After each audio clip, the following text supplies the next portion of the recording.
Vavenka is a small village on the east coast of Siberia. In the early spring, the Koryak people of Vavenka traditionally celebrate the reindeer birthing. Festivals included dog sled races, wrestling matches, foot races, and dancing. But there were no reindeer. During the past decade, the Soviet infrastructure has fallen to ruins, and the herds have dissipated. The tribal matriarch, Mulanot, has been the mystical guardian of the reindeer and her people for most of her 96 years. Now she speaks of the barren, empty tundra. Her people need meat and furs. A few small Koryak clans have maintained their herds, but these people are hiding in the tundra to escape poachers and to avoid vodka. Mulanot needed help, so 5 of us mounted an expedition. The team included 2 American filmmakers from Montana, Christine Seashore and John Turk. Misha Petrov is a Russian hydrogeologist. Sergei, one of Mulanot's adopted sons, was the joker who kept us smiling even when the going was rough. While Oleg, another adopted son, always remained rooted and focused. Wolfchuk guarded the camp. We studied the maps, talked with hunters, but no one knew where the reindeer people were camped. The 5 of us set out on a spring morning with the wind blowing snow across the frigid tundra. Sergei and Oleg drove their snow machines loaded with fuel and food, while Chris, Misha, and John followed along behind on skis. A blizzard held us tent-bound for 2 days.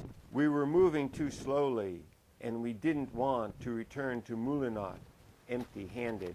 Sergei said that when the storm was over, Chris, Misha, and John must ride on the sleds. The tundra was vast and empty. Chris compared it with the frozen ocean, while Misha called it the white desert. On the 8th day, we stumbled across an abandoned mining camp. The caretaker, Konstantin, told us to travel east past 3 frozen creeks. Late that afternoon, Sergei scanned the horizon with his binoculars. He spotted Eileen, reindeer. Newborn calves hobbled about on shaky legs. These calves would be strong in 3 weeks. Then the people would leave their base and follow the deer on the summer migration. We traveled to the base camp, and the clan leader, Nikolai, welcomed us. The women prepared a feast that was cooked on a wood stove in the clan's small house. The following morning, we hitched reindeer to sleds and joined 2 men on their daily commute to the herd. Riding on the sled, we barely moved faster than walking speed. Yet, this is the timeless pace of traditional Siberian life. This is what Mulanot wanted us to bring back to her people.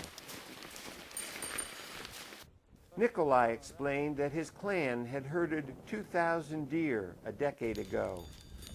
Now they owned only 800. They wouldn't sell any deer until they increased their herd. He gave Oleg and Sergei a puppy as a gift and a calendar. Come back when the puppy is grown. Then I will sell you some deer. The spring sun was melting the tundra, and the snow machines bogged down on the long ride home. Back in Vavenka, we met Mulanot as she was out with her dog team ice fishing. She received the news with equanimity and asked us to return in 5 years to help bring the reindeer to town. We hope we can honor her request and that she lives to see deer moving across the vast tundra near her home.